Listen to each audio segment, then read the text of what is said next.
et stempel, som der er på gifter. Et stempel og gift. Det er et stempel, og når man trykker ned, så er der gift på.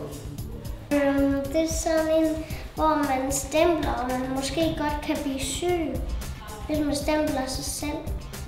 Og det har været der i meget lang tid. Når man giver en et stempel, så tager man noget gift fra, hvis man har noget gift. Jeg tror, en bog, man kan se, hvad man tænker. Jeg tror, hun kan tænke på det. Hun kan tænke på det også.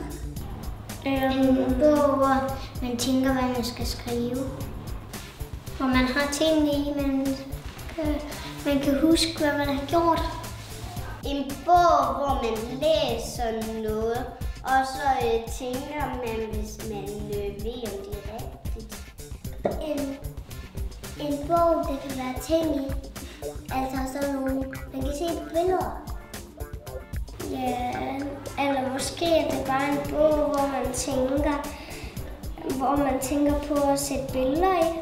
Ikke alt i boligbranchen er sort og hvidt, men bare rolig. Vi har styr på det. Ejendomsmæglerfirmaet Thorkild Christensen.